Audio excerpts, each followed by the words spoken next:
Andy, what is the best way to sell a property? Is it auction or is it to sell it like a private campaign? Yeah, private treaty. Good question. So, preferred method of sale, personally, is auction. Okay. Having said that, a lot of agents are biased to one or the other. A lot of officers are biased to one or the other. And a lot of them use it as a tool to list property, as well as run a business. Right. So operationally, to be an auction office is very beneficial. Yes. Because it's very systematic. We know there's a start date to campaigns, there's an end date to campaigns. We can forecast better, we can plan better, and that sort of stuff. So, many in office that are very auction prone will always start their auction campaigns beginning of the month. Last Wednesday or Saturday of the month, they'll hold auctions, and then typically agents will have that last weekend of the month off. Yeah.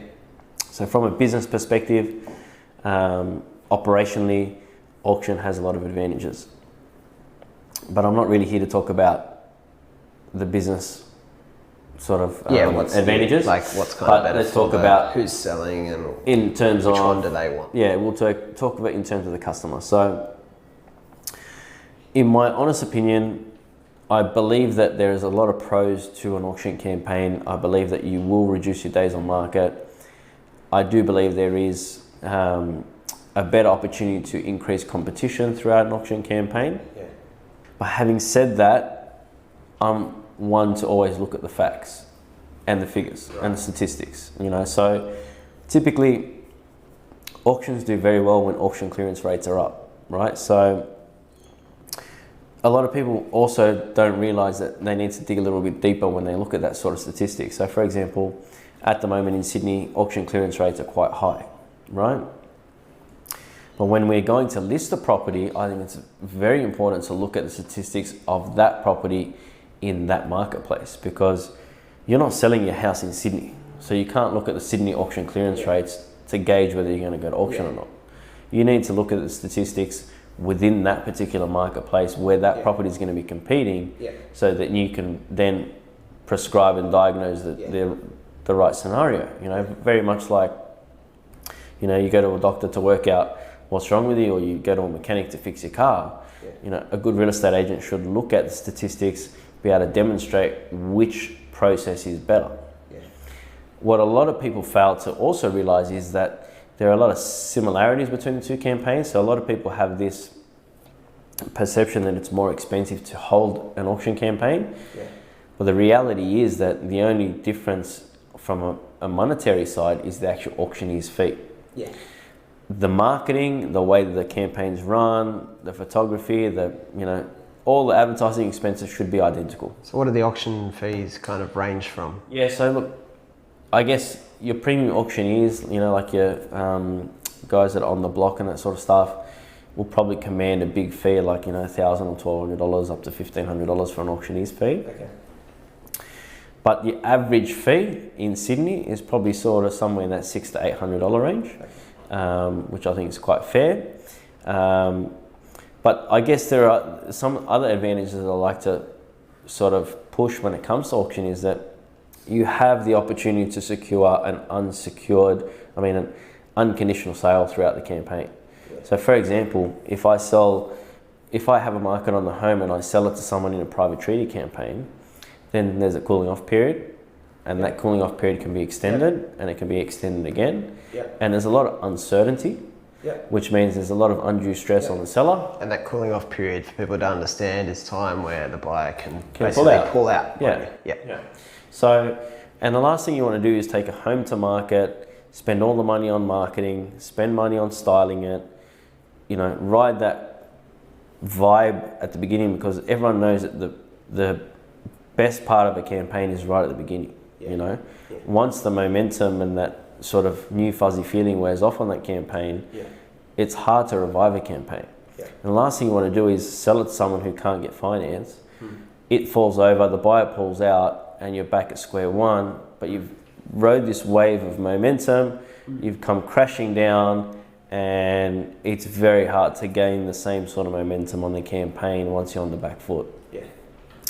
as where if you were an auction campaign and you sold it before the auction, you'd have the opportunity to sell it under auction conditions, which means it is an unconditional sale. It's sold at the time that you put pen to paper.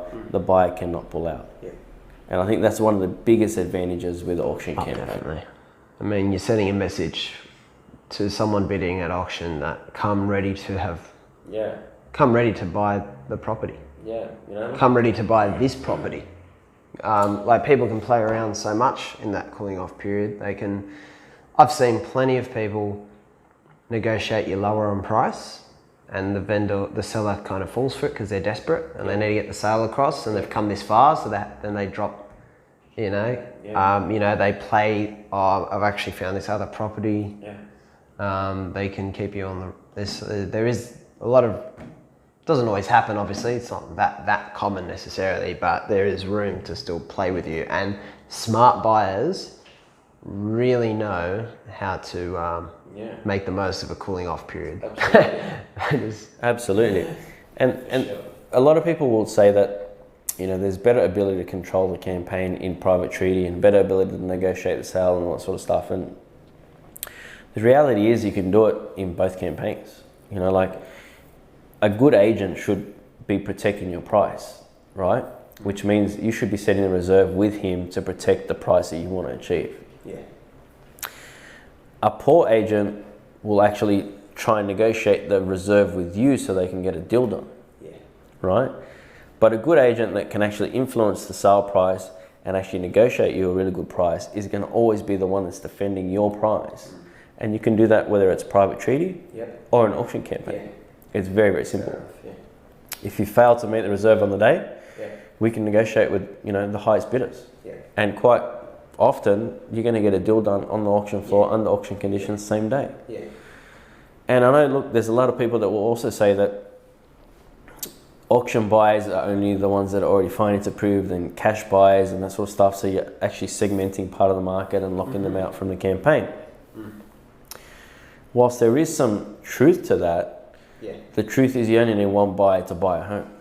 But there's always going to be one buyer. I mean, for example, it might feel good if I'm holding an open to have 10 people come through, but it doesn't feel that good if those 10 people are complete time wasters who are just at the start of looking, it's their first weekend looking at homes, seeing what's available. No one's ready to buy yet. I mean, me as an agent and the owner, as someone who needs to sell their home, needs or wants to sell their home, is not interested in providing a taster of what's available. They're not trying to do some service to people early. In other words, even if you got less people, I'd rather have 5 quality people. I'd rather have 2 quality people bidding together at an auction than 10 fuddy-duddies walking through an open home sticky beak and be able to say, we had 10 people through, but no offers. Yeah, absolutely. So quality is way more important than the quantity. And I don't believe you'll be missing out on buyers by going to auction. I think you'll always have buyers for the property. It also increases the urgency of the buyers because they know they have 4 weeks to get all their stuff sorted out. So when come auction day, these people are ready to do deals. They're ready to make decisions. And that's why you get people snipping, trying to give you offers before, because they don't want the uncertainty of the auction. There's very little advantage to the auction for the buyer unless the market conditions are horrific.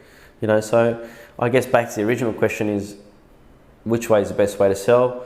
I think we've spoken a lot about the positives of an auction campaign. I don't think there's very, very little negatives of an auction campaign. But the only time that I probably wouldn't do an auction is if the statistics tell me that it's not the right time.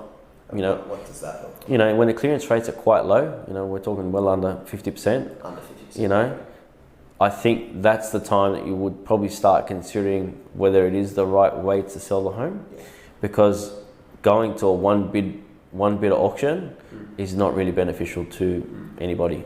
I think when you're in that scenario where the market is a lot flatter, a lot softer, and a lot less active, that you don't want to be at one bid auctions. Whilst you can still sell a home at one bid auctions, there's no point going to the auction. You might as well sell it private treaty. So I think prescribing the right medicine for that property is the first criteria when it comes to selecting the way to sell. Yeah. Beautifully condensed. Thanks. Yeah. Oh, you're still here? Wait, I haven't seen you subscribe yet.